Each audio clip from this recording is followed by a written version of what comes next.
통계청에 의하면요, 2022년도에 국내 출생아 수는 24만 9천 명으로 합계 출산율은 0.78%라 합니다. 전 세계에서 출산율이 제일 낮은 나라에 속해요. 다행히 1위는 안 했습니다. 1위는 모로코고 우리나라가 2위고 일본이 4위입니다. 그러니까 일본보다도 우리가 더 낮은 출산율을 나타내고 있다는 것은 심각한 문제가 아닐 수가 없죠. 여러분 다 아실 줄 압니다.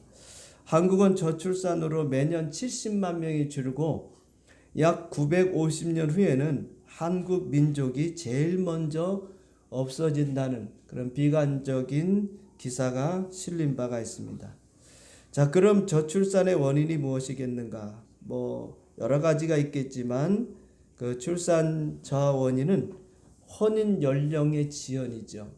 그리고 기혼 여성의 출산 기피 또는 지연, 또 자녀 양육비 부담, 즉 1인당 사교육비가 증가하기 때문에 그렇고요. 또 여성의 교육 경제 위치와 향상과 사회 참여의 증진, 이에 따른 결혼 및 자녀 가치관의 변화를 들 수 있어요. 그 밖에도 여러 가지 원인들이 있지만 어쨌든 우리나라의 저출산은 사회적 문제고 국가의 위기고 더 나아가서 교회의 위기를 가져오고 있다는 것입니다.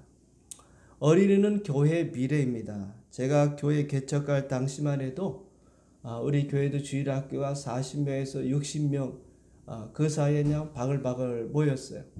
지금도 눈에 선한 것은 아이들을 제가 봉고차를 데리러 가면 어머님들이 마치고 아침에 어린이 유치원에서 오면 태워보내듯이 엄마들이 동네에서 다 나와가지고 그 봉고차에다 이렇게 실어주고 태워보내는 그런 것들이 눈에 선합니다. 그런 적이 있었어요. 그때는 정말 행복했습니다. 아이들이 많아가지고 그래서 주일학교 하는 재미도 있었고 한 20년 동안 주일학교를 또 열심히 하면서 많은 기쁨도 얻게 되었습니다. 그 당시만 해도 교회들마다 주일학교가 있었는데요. 그러나 이제 지금은 큰 교회를 빼고는요, 거의 들어보면 작은 교회들은 주일학교가 없어요. 주일학교가 또 이루어질 수도 없고, 여러분 알다시피 동네에 애들이 보입니까? 보이지가 않아요. 주일날 되면 학원 간다, 집에서 또 컴퓨터 한다, 교회 갈 생각을 안 합니다. 그러다 보니까 점점점 교회는 주일학교가 없는 상태가 되어지고 앞으로 우리 한국교회의 큰 문제가 어린아이들이 없다는 것입니다. 주일학교가 감소하고 있다는 것입니다. 지금 다 교회 보면 큰 교회 가보면요, 대부분이 다 60대 이상이에요. 순복음교회 같은 경우도 이제 60대 이상 그분들 다 돌아가시면 텅텅 빌 수밖에 없어요. 젊은 사람이 보이지 않습니다. 어린아이들은 또 말할 것 없고요. 그러나 우린 이제 다행스러운 것은 다음 세대 이어갈 우리 주일학교 아이들이 5명이나 있다는 거예요. 우리 자녀를 출산해서 너무 감사해요. 보기만 해도 감사하고 기쁘고. 그러나 마냥 또 우리 기뻐할 수는 없죠. 그래서 여러분들이 어린아이들을 위해서 기도해야 되고, 또 우리가 어린아이들 전도하는 일에 또 여러분 힘써야 되고, 또 가능하면 여러분 어린아이들 낳는 일에 또 우리가 노력해야 될 줄 압니다. 시편 127편 3절에 보면 그 이하에 보면 보라, 자식은 여호와의 기업이요 태의 열매는 그의 상급이로다. 4절, 젊은 자의 자식은 장사의 수중의 화살 같으니 이것이 그의 화살통에 가득한 자는 복되도다. 그것이 성문에서 그들의 원수와 담판할 때 수치를 당하지 아니하리로다 그랬어요. 여러분, 자녀는요 하나님이 주신 선물입니다. 우리가 옛날로 말하면 복이라 했는데, 우리가 복 받는 게 여러 가지가 있지만 건강의 복, 또 장수의 복, 물질의 복, 여러 가지 우리가 복이 있겠지만 그 중에 큰 복이 바로 자녀의 복이에요. 자녀를 생산하고 자녀를 낳는다는 게 이게 복이었습니다. 오늘날은 이게 복으로 생각하지 않아요. 짐덩어리를 생각합니다. 자녀가 하나 출산하게 되면 아이고 이 자녀를 또 어떻게 키울까? 돈이 뭐 얼마가 들어가는데 이 경제적 가치로 생각. 우리 예수 믿는 사람들은 자꾸 이 경제적 가치로 사람을 보거나 이 삶을 살아서는 안 돼. 나이가 든 노인네들을 볼 때도 한 사람의 생명이 얼마나 소중합니까? 어린아이 생명이 소중하듯이 노인의 생명도 소중합니다. 근데 자꾸 이 세상의 문화에 접하다 보니까 이게 자꾸 경제적 가치로 생각하는 거예요. 노인네들은 이제 50대, 60대 넘어가면 생산 능력이 떨어져요. 돈을 벌 수가 없죠. 그러니까 빨리 죽어야 된다. 짐이 된다. 그런 생각을 많이 합니다. 여러분 성경적으로 자꾸 돌아가야 합니다. 연세가 많다고 하는 것은 그분들은 여러분 우리 믿는 우리 성도님들은 연세가 많아질수록 사명감을 가져야 돼요. 아이고 내가 빨리 죽어야지. 그래서 애들한테 짐이 되지 말아야지. 무슨 짐이 됩니까? 여러분 그럴 생각이 있다면 여러분 이제 시간이 남잖아요. 남은 뭐 하겠습니까? 그 자녀들을 위해서 기도하세요. 아침에 밥 먹고 일어나서 또 자녀를 위해서 기도하고 교회를 위해서 기도하고 한국교회 부흥을 위해서 기도하고 얼마나 할 게 많은데 여러분 젊을 때는 일하기 때문에 기도 못합니다. 뭐 전도한다 뭐한다 이것도 못합니다. 나이가 드시면 여러분 할 게 없어요. 그러니까 맨 뭐 하토나 치고 뭐 치매 안 걸리게 다 하토한다 그러고 그런 거 여러분 현혹되지 마십시오. 예수 믿는 사람은 치매가 올 수가 없습니다. 아유 목사님 예수 믿는 권사님 치매 걸렸는데요. 저는 그걸 모르겠어요. 그분이 성경대로 하나님 말씀을 늘 읽고 묵상하고 하나님과 교통하고 소통하고 그렇게 많이 산다면 저는 치매가 없다고 생각합니다. 물론 있을 수 있겠죠. 그런 사람을 대입시켜서 아이고 나도 치매 걸리니까 하토나야 되겠다. 너 그런 할 생각하지 마시고 기도하고 우리가 말씀을 읽어야 합니다. 우리 자녀들을 위해서 기도해 주셔야 돼요. 교회를 위해서 기도해야 합니다. 옛날 권사님들은 교회 와서 아침에 와서 이제 아침밥 먹고 와가지고는 교회 와서 기도하고 또 저녁에 가서 또 저녁밥 먹고 와가지고는 밤새 기도하다 주무시다 새벽 기도하고 그러고 가셨어요. 지금은 시간이 남아도니까 뭐 생산 능력도 없고 그러니까 자꾸 경제적 가치로 그렇게 생각하는데 여러분 그렇게 생각하시면 안 돼요. 자녀들도 마찬가지입니다. 이 하나 나면 몇 억이 든다 하더라. 그래서 여러분 뭐 자녀 생산 그 출산을 위해서 정부에서 뭐 돈을 얼마 줘야 된다. 뭐 1억을 줘야 된다. 2억을 줘야 된다. 여러분 1억 2억 주면 날 것 같습니까? 안 납니다. 가치관이 안 바뀌면 안 돼요. 세상 사람들은 그렇게 한다고 쳐더라도 그거 어쩔 수 없어요. 그분들한테 우리가 뭐라고 할 수 없어요. 문제는 우리 그리스도인들입니다. 오늘 성경에 나와 있듯이 이 자녀는 하나님이 주신 선물입니다. 하나님의 복입니다. 복. 하나님께서 주신 이 축복을 우리가 받아야 되는데 여러분 자녀가 있다고 하는 것은 우리가 하나님께 복을 받았다는 거예요. 또 자녀가 많다고 하는 것은 이 과거에는요 나이가 든 이 부모들을 부양할 수 있는 그런 도움의 손길이 될 수 있다는 것입니다. 우리가 눕기서 수요일 날도 말씀을 살펴봤지만 이 자녀들이 미래의 보험입니다. 뭐 지금은 우리가 이제 보험도 들고 또 연금도 들고 또 미래에 대해서 뭐 저축도 하고 노후 준비도 하고 그래서 나름대로 경제적 이제 자립을 하니까 뭐 자녀가 보험이 아니다 그렇게 생각할지 모르지만 옛날에는 그렇지 않았어요. 보험이 없었기 때문에 자녀를 많이 낳아야 그 자녀들이 돌아가면서 부모를 돌봤단 말이에요. 그래서 자녀가 많이 필요한 겁니다. 그럼 지금은 필요 없느냐? 그렇지 않습니다. 여러분 노년에 돈만 있다고 사는 게 아닙니다. 여러분 노년에 더 중요한 게 있습니다. 돈도 중요하지만 더 중요한 것은요. 따뜻한 사람의 정입니다. 정. 그리고 내가 자녀가 있다고 하면 뭔지 모르게 이 마음에 힘이 되는 거예요. 내 자녀가 비록 찾아오지 않고 또 그 자녀들이 곁에 없다 할지라도 마음속에는 큰 이 버팀목이 되는 것입니다. 또 찾아왔을 때 또 위로함도 되고요. 어쨌든 여러분 우리가 돈만 있어서 하는 것은 아닙니다. 자녀가 있어야 돼요. 특별히 예수 믿는 그리스도인들은 될 수만 있으면 자녀를 많이 낳아야 됩니다. 여러분도 온 세상 사람들의 이 방식을 자꾸 따르지 마세요. 세상 사람들이 이렇다고 하니까 경제적 가치로 그것을 평가하고 그것을 따라서 아이 하나 낳으면 뭐 1억이 든다 그러더라, 2억이 든다 하더라. 여러분 걱정하지 마십시오. 우리 예수 믿는 사람들은 하나님이 이 땅에 자녀를 보내주셨으면 그 자녀를 양육하고 키우는 것도 다 하나님인 줄 믿습니다. 아멘. 하나님이 다 책임져 주십니다. 우리가 무슨 돈이 있습니까? 무슨 능력이 있습니까? 그런데 하나님께서 다 알아서 길을 열어주시고 하나님께서 그 자녀를 통해서 복을 주신다 이 말. 자, 그렇기 때문에 하나님 말씀대로 살아야 되는데 하나님의 말씀은 여러분 과거나 현재나 미래나 불변합니다. 다시 말하면 창세기 1장 28절 이하에 보면 생육하고 번성하라 그랬어요. 많이 나라 그랬습니다. 성경 어디에도 제한해라. 자녀를 낳지 마라. 야, 인구가 너무 많아지니까 지구가 살 수 없으니까 좀 적게 낳아라. 이런 말씀이 없습니다. 하나님께서는 다 예비되어 있어요. 자원도 풍부합니다. 없을 것 같지만 우리가 알지 못하는 그런 자원들이 이 지구 안에 얼마나 많이 숨겨져 있는지 몰라요. 그걸 모르는 것뿐입니다. 즉 다시 말하면 발견하지 못하는 것뿐이에요. 우리가 여러분 석유를 알았겠습니까? 우리 1천년 전에 우리 조상들이 석유를 알았겠어요? 몰랐습니다. 최근에 와서 몇백 년 전부터 이제 석유를 발견하고 그것을 통해서 산업화가 진행되어지고 그래서 이렇게 문화가 발달하고 문명이 발달하고 그런 거 아닙니까?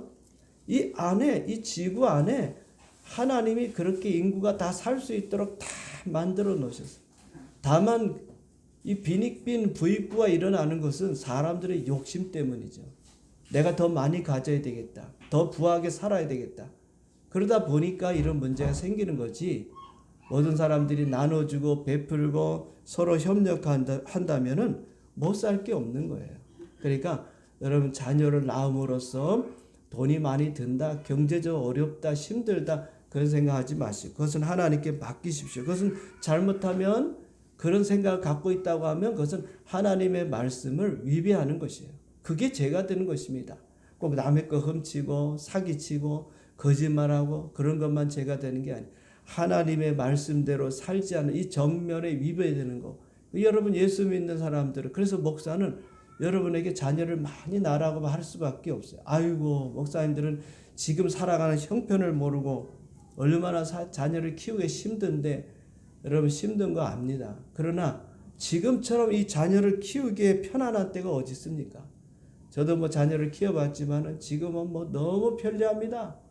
뭐 하나부터 열까지 죄송한 표현이지만 돈만 있으면 안 되는 게 없어요. 옛날에 다 기저귀도 다 빨고 다 해가지고 고생 얼마나 많이 했습니까?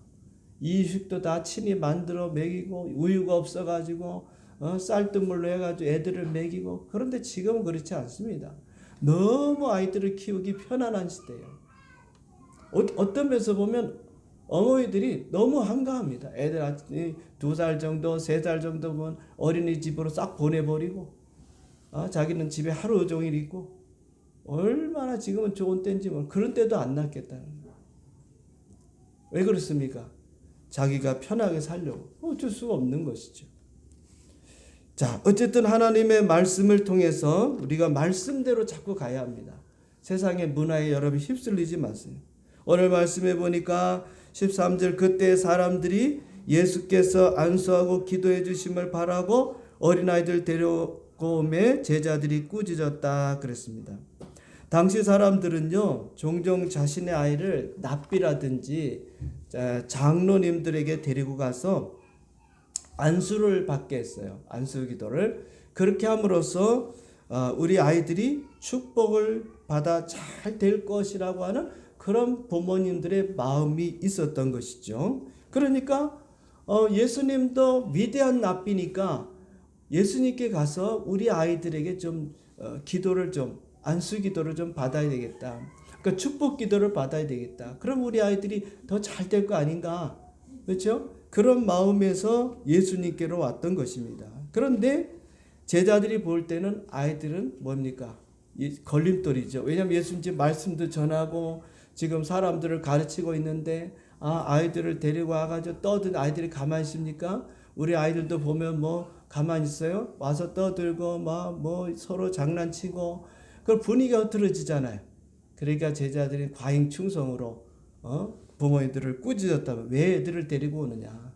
나중에 데리고 오지 왜 이렇게 지금 예수님 말씀을 가르치는데 오늘날로 말하면 목사님이 앞에 설교하는데 강제상에 올라가 왔다 갔다 해보십시오.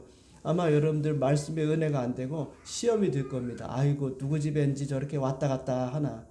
아마 그런 생각이 들 겁니다. 제재할 수밖에 없는 것이죠. 그러니까 예수님을 방해하니까 제자들이 한 것은 사실 나쁜 행동은 아니에요. 그러나 예수님의 마음은 몰랐던 거죠. 자, 어쨌든 부모들은 아이들을 예수님께 데리고 와서 축복기도 한번 받아봤으면 좋겠다. 그래야 우리 아이들이 더 훌륭하게, 더 잘되고, 더 복을 받는 그런 자녀가 되지 않을까 하는 그런 기대감으로 부모들이 예수님께 데리고 왔고, 또 예수님께서는 그 마음을 아시고 일일이 아이들에게 다 축복기도 해주셨어요. 저도 어릴 때 생각해 보면요, 이 부흥회가 있을 때마다 어머니가 저를 데리고 갔습니다. 제 나이 그때 기억나는 것은 많지는 않지만 한 6살 학교 다니기 전이니까 한 6살 때 정도 됐던 것 같아요. 가면 여러분 솔직하게 목사님 설교 내용을 알겠습니까? 그냥 앉아서 그냥 보고만 있는 거죠. 꼭 데리고 왔어요. 물론 혼자 있으니까 그럴 수도 있겠지만 데리고 갔고, 또 기회가 있으면 기도도 받게 했습니다. 목사님들 가서 안수기도 받게 하고, 목사님 각 부흥 강사님한테 안수기도도 받기도 하고, 또 어떨 때는 목사님이 지금은 그렇지 않지만 여자 전도사님이랄까 집사님을 데리고 옵니다.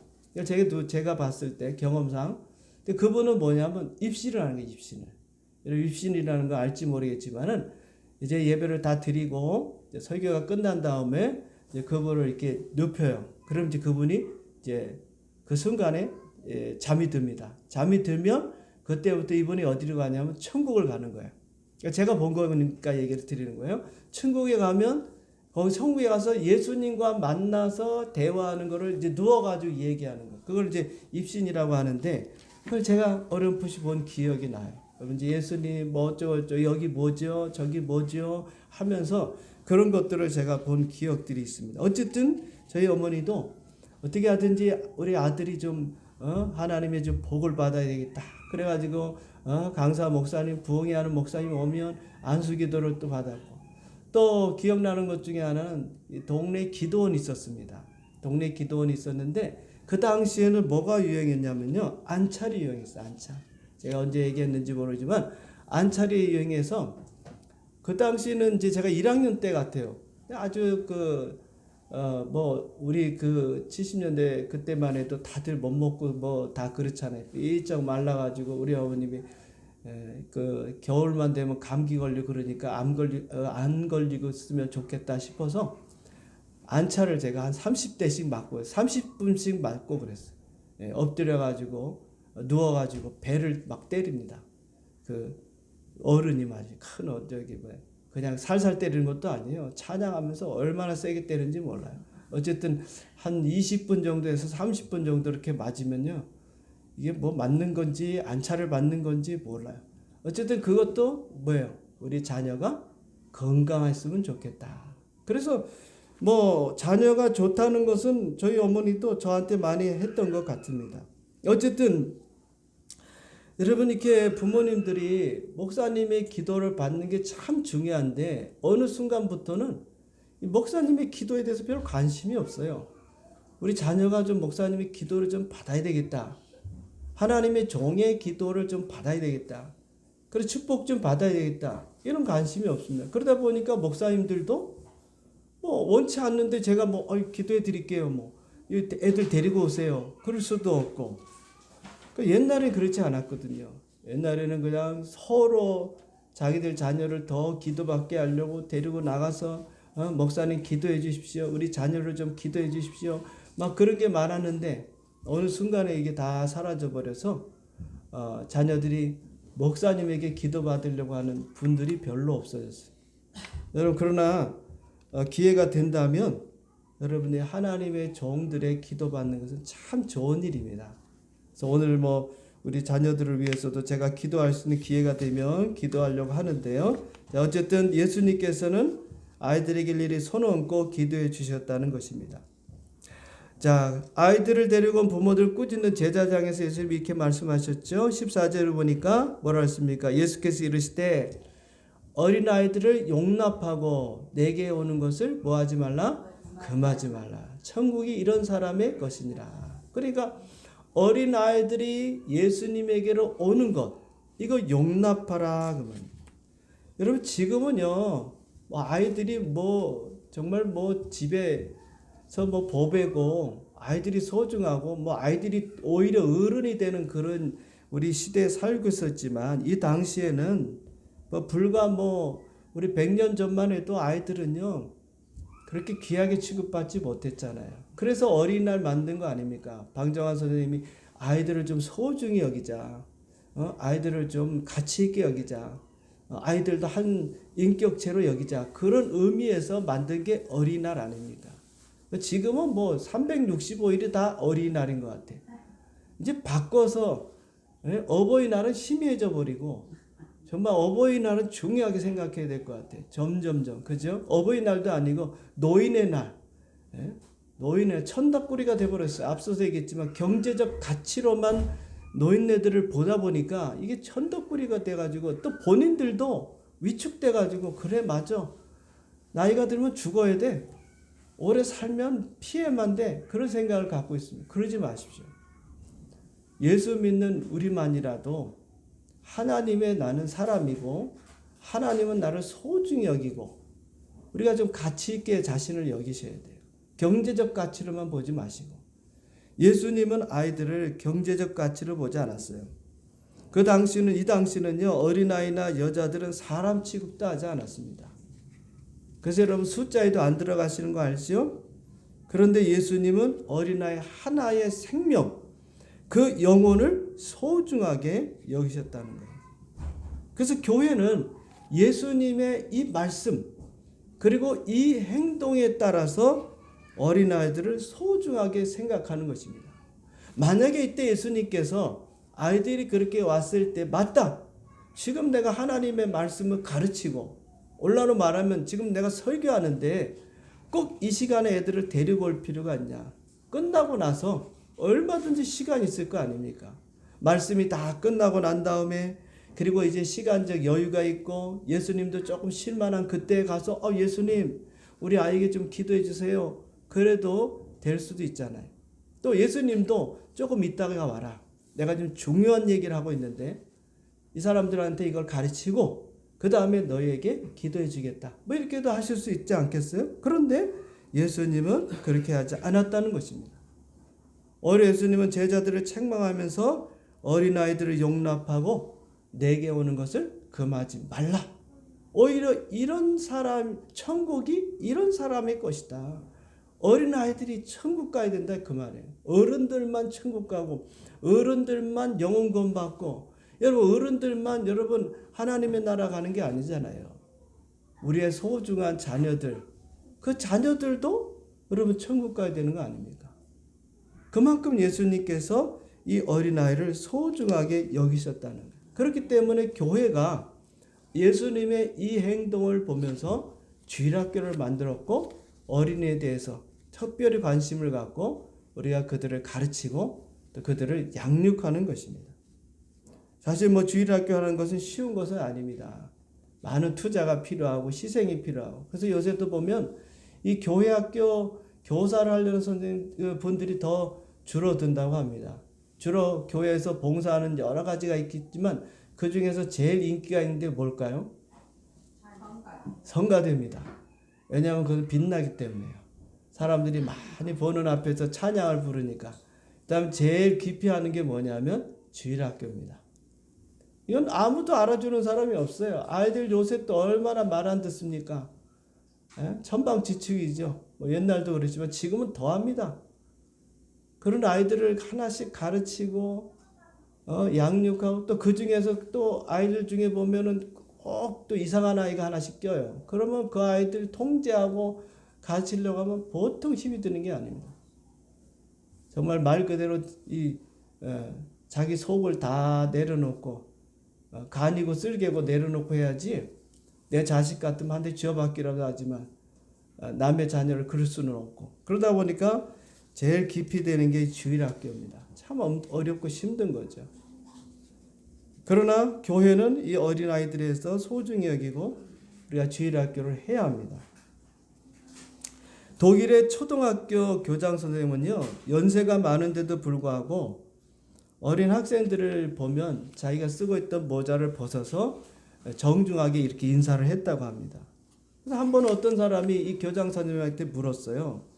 아니, 왜 아이들에게 어른이신데, 교장 선생님이신데 어떻게 반대로 아이들이 선생님에게 절을 해야지 선생님께서 애들에게 정중하게 인사를 합니까? 그랬더니 교장 선생님 하시는 말씀이 지금은 어리지만 이들 가운데 성장해서 대통령이 될 사람도 있고 또 학자가 될 사람도 있고 또 목사가 될 사람도 있고 또 훌륭한 그런 인물이 될 사람들이 있을 것이라고 생각해서 지금부터 자신은 저들을 존경한다는 그런 의미로서 인사를 한다는 것입니다. 그런데 놀라운 것은 그 교장 선생님 밑에서 인사받은 어린아이 중에 한 아이가 있었는데 그 아이가 누구냐면요, 바로 종교개혁자가 된 마틴 루터예요. 마틴 루터가 그 밑에서 나왔다는 것이죠. 오늘 예수님은 어린 영혼을 소중하게 생각하기 때문에 그들을 일일이 손을 얹고 기도해 주셨어요. 교회가 어린아이들에게 소중한 가치를 두지 않으면 교회의 미래는 없을 것입니다. 여러분, 이스라엘 사람들은요, 어릴 때부터 하나님의 신앙을 심어줍니다. 날 때부터. 우리는 어떻습니까? 우리가 태어나면 우리 자녀들을 가르쳐 다 뭐라 합니까? 다 내 새끼 그러죠. 아이고 내 자녀. 저도 그렇게 들으면서 성장해 왔는데 우리 문화 그렇지 않습니까? 다 내 새끼, 내 자녀, 자기에게 속한 그런 자녀로만 생각을 하죠. 그런데 이스라엘은 그렇지 않아요. 내 자녀가 아닙니다. 너는 누구의 자녀다? 하나님의 자녀. 어렸을 때부터 이거를 철저하게 심어줍니다. 그래서 남자가 태어나면 여러분 아시죠? 태어난 지 8일 만에 할례를 행합니다. 너는 선택받은 하나님의 백성이다. 하나님의 이 백성, 하나님의 자녀, 하나님을 믿는 민족, 이걸 어렸을 때부터 계속 주입적으로 교육을 시키는 것입니다. 그래서 1년이 되면 생일에 납비에게 가서 기도를 받습니다. 오늘날은 말하면 목사님에게 가서 1년 동안 잘 컸으니까 기도를 받는 거예요. 목사님 기도해 주십시오. 그래서 그 자녀에게 축복 기도를 합니다. 그리고 이제 5살이 되면 그때부터 뭘 하냐면 성경을 가르칩니다. 12살까지 성경을 계속 가르치는 거예요. 그리고 이제 12살 정도 되면 1년에 예루살렘 성전을 3번씩 방문하도록 그렇게 이제 교육을 시킵니다. 그러니까 어릴 때부터 이 철저하게 신앙교육을 시키는 거예요. 엄마 아빠 중요한 게 아닙니다. 하나님이 너와 함께하니. 여러분 어머니 아버님은 여러분 함께 있을 때야 어머니 아버님이지 떠나보세요. 여러분 이스라엘 알지요? 나라 잃고 전 세계 다 흩어져 있는데 부모가 나를 도와줍니까? 못 도와줘요. 누가 도와줄 수 있습니까? 하나님이에요. 철저하게 신앙교육을 시키는 거예요. 하나님밖에 없다. 네가 의지할 분은 하나님밖에 없고 네가 믿어야 될 것은 성경 말씀밖에 없다. 여기 안에 진리가 있고 여기 안에 네가 이 땅에 살아갈 수 있는 지혜와 그런 모든 성공의 비결이 다 담겨요. 저도 보니까 그렇더라고요. 말씀을 연구하고 말씀을 알면 알수록 야, 이 성경 안에 성공이 있구나. 성경 안에 모든 해답이 있구나. 여러분 말씀을 읽을수록 그게 느껴진다니까요. 물론 구체적으로 뭐 이렇게 하라 저렇게 하라는 것은 없습니다. 원리적인 것만 있으니까. 그러나 이 말씀이 그만큼 우리에게 중요하다는 것입니다. 그래서 철저한 신앙교육. 근데 오늘날 우리는 어떻습니까? 세상 사람들을 얘기할 필요 없고 우리 그리스도인조차도 학교 교육은 철저하게 시킵니다. 그러나 신앙교육은 대충 시킵니다.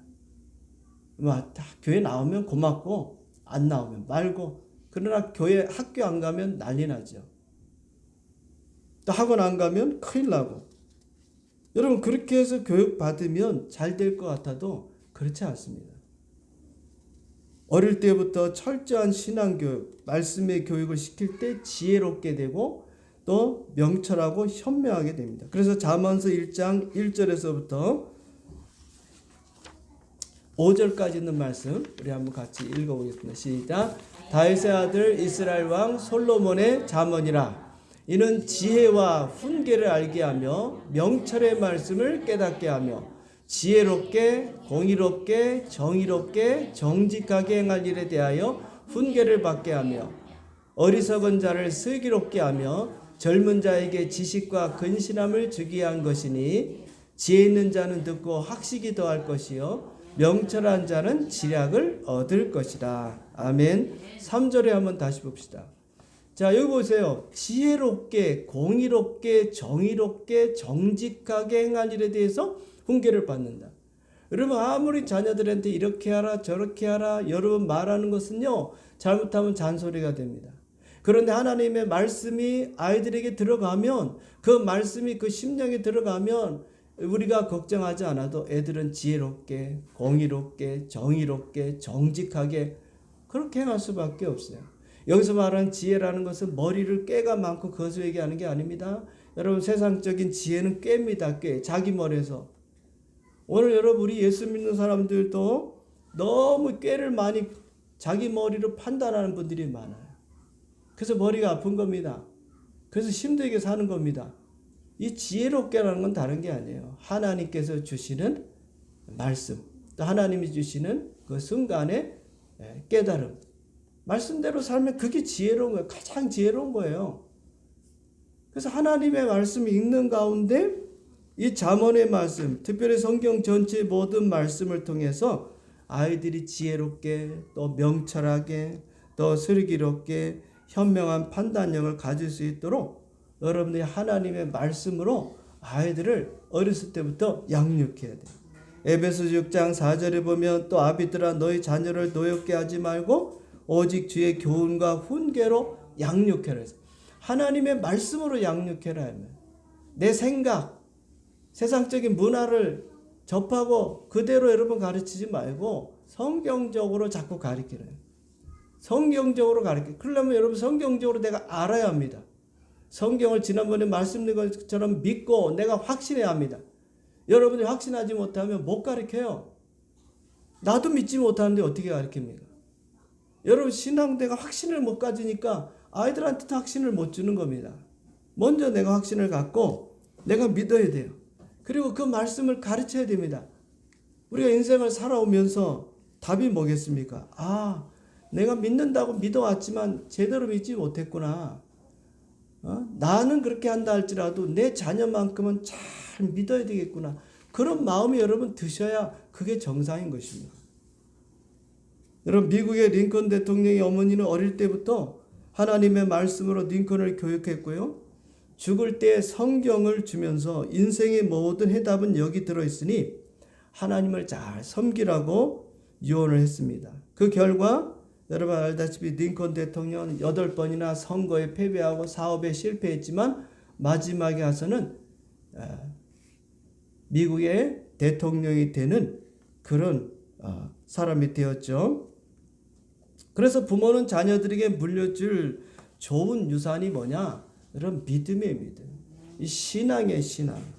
물론 재물도 물려줘야 합니다. 뭐 재물 물려주지 말라는 것은 아니에요. 그러나 여러분 재물은요 죄송한 얘기지만 잘못 물려주면 형제끼리 싸우고 자매끼리 싸우고 나중에 서로 원수되는 경우들이 많이 있어요. 뭐 그렇지 않은 경우도 있겠지만 그럼 대부분 보면 다 그렇지 않습니까? 돈 때문에 집안이 풍지박산이 납니다. 재물 때문에 안 물려줄 수도 없고. 여러분 기도 많이 해야 합니다. 재물이 있는 분들은 자녀를 물려줄 때 공평하게 물려주셔야 돼요. 지혜롭게 해야 됩니다. 내가 얘 큰애가 마음에 든다고 큰애한테 많이 주고 적은 애한테 적게 주고 그래서 안 됩니다. 저는 뭐 유산 상속하는 건 잘 모르지만 어쨌든 기도 많이 해야 합니다. 재물 때문에 형제가 나중에는 원수가 됩니다. 그런 거 여러분 많이 듣잖아요. 그게 무슨 유익입니까? 아마 천국에 가서 부모들이 생각해 보면 기가 막힐 일이죠. 재물 때문에 자녀들이 원수가 돼가지고 서로 만나지도 않고. 그래서 여러분 원수 되지 않고 서로 하나 되고 화목할 수 있는 게 뭐예요? 신앙의 신앙. 하나님을 믿는 그 믿음을 물려주면 서로 우애하고 서로 의지하고 서로 협력하고 서로 도와주고 그러면 되잖아요. 그리고 또 하나님의 복을 받아서 믿음이 있으니까 하나님의 복을 받아서 어떻게 합니까? 더 잘 될 거고 뭐 걱정할 게 뭐 있습니까? 하나님이 축복해 줄 것인데. 그래서 여러분 걱정하지 마세요. 내가 자녀들한테 재물이 없어서 못 물려준, 누구는 뭐 얼마 물려준다, 누구는 뭐 몇 억 물려준다. 저도 부모 입장에서 자녀들을 결혼시키고 나니까 마음이 아픈 게 많이 있는 것 중에 하나가 뭐냐면 나도 좀 돈이 많았으면 자녀들한테 집도 하나 사주고 뭐도 해주고 하면 좋겠다. 왜? 주변에서 보면 그런 이야기가 들린단 말이죠. 물론 믿는 목사님들이 아니라 안 믿는 사람들 얘기가 들리잖아요. 누구는 뭐 자녀한테 뭘 물려줬다, 집을 사줬다, 뭐 했다. 우리 그렇지 못했거든요. 힘들게 살거든요. 어쨌든. 그러니까 그런 유혹들을 많이 받게 되는 것이죠. 그러나 저는 분명한 것은 우리 자녀들이 하나님의 복을 받아서 잘 될 것이다. 내가 하나님을 잘 믿었으니까 우리 자녀들도 하나님께서 복을 주실 것이다. 그 믿음을 갖고 어떻게 하든지 아이들한테 신앙과 믿음을 물려주려고 애를 쓰고 있습니다. 오늘 여러분 자녀들에게 정말 물려줄 것은 신앙밖에 없어요. 그래서 이스라엘 백성들에게는 뭐라 그랬습니까? 하나님께서 부모를 향해서 말씀하시기를 신명기 6장 6절 7절에 보면 이렇게 말씀하고 있습니다. 오늘 내가 내게 명하는 이 말씀을 너는 마음에 새기고, 먼저 우리가 마음에 새겨야 합니다. 내가 먼저 믿어야 된다 그 말이에요. 자 7절 그 다음에 어떻게 해요? 내 자녀에게 부지런히 가르치며 집에 앉았을 때든지 길을 갈 때든지 누워있을 때든지 일어날 때든지 이 말씀을 뭐하라? 강론하라. 이야기하라 그 말입니다. 하나님의 말씀을 자꾸 여러분들이 말해주라는 것입니다. 그래서 자녀들이 그 말씀을 여러분 듣다 보면요, 안 듣는 것 같아도 그게 마음에 다 새겨지게 돼 있어요. 사람의 귀라는 게 신기합니다. 안 듣는 것 같아도 다 듣고 있습니다. 그래서 이 하나님의 말씀을 자꾸 듣다 보면 때가 되면 그 말씀이 생각이 나는 거예요. 물론 기억나지는 않겠지만요. 그래도 그 말씀의 역사가 나타나게 되는 거예요. 그래서 여러분 오늘 우리가 자녀들을 하나님 말씀으로 잘 양육해야 되겠다. 특별히 그리스도는요, 그리스도인답게 살아야 합니다. 하나님께서 복을 주실 것을 믿고 우리가 살아가야 합니다. 여러분의 자녀가 잘 되고 복받기 원한다면 먼저 여러분 영혼이 잘 돼야 합니다. 그 영혼이 예수 믿어야 된다 그 말이에요. 자, 요한 3서 1장 2절 사랑하는 자여 내 영혼이 잘된 같이 내가 범사에 잘 되고 강건하길 내가 강구한다. 영혼이 잘 되면 범사가 잘 되게 돼 있어요. 길이 열린다 이 말이에요. 건강하게 살 수 있게 된다 그 말입니다. 그래서 하나님을 잘 믿게 되면 반드시 하나님께서 복을 주시는데 요셉처럼 다윗처럼 다니엘처럼 하나님이 높여 주실 줄 믿습니다.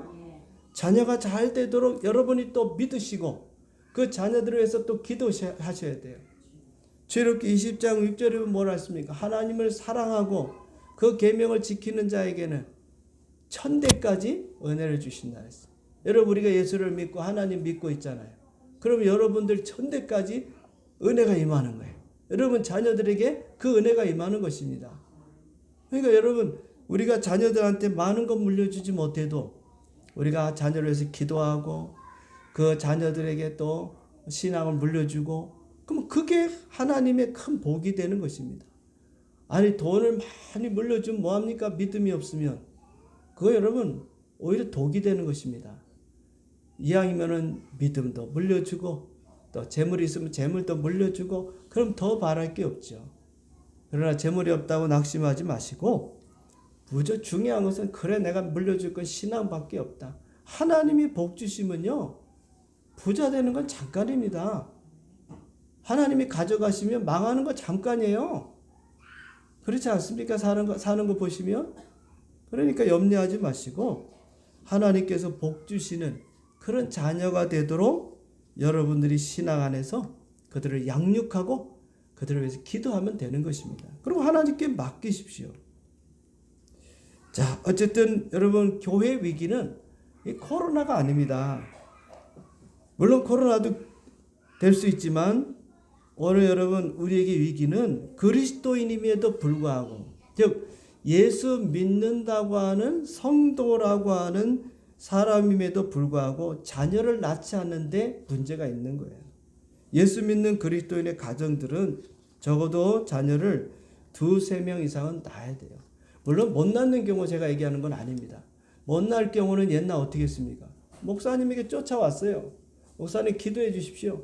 우리 자녀 낳게 기도해 주세요. 지금 그런 게 없어요. 옛날에는 그런 게 많았거든요. 지금 뭐 의료시설이 발달되어 있으니까 병원을 쫓아가잖아요. 옛날은 그러지 않았습니다. 목사님한테 와서 기도받고 부흥회 때 기도받고, 그래서 기도받고 임신했다. 그렇게 교회 안에 심심치 않게 그런 간증들이 돌아다녔어요. 지금은 그게 없습니다. 교회 와서 목사님에게 기도받고 임신했다 이런 말은 없고, 병원에 가서 시험관에게서 임신했다 이런 말이 더 많이 돌아다녀요. 지금 그런 시대입니다만, 어쨌든 여러분 옛날에 목사님들은요 전도 못하면 뭐라 했어요? 예? 옛날에 목사님들 자녀라도 애라도 많이 낳으라 그랬거든요. 그렇습니다 여러분. 그때는 저도 벌로 들었어요. 아니 뭐 목사님 왜 저런 말씀하시나. 지금에 와서 보니까 그 말이 맞는 것 같아요.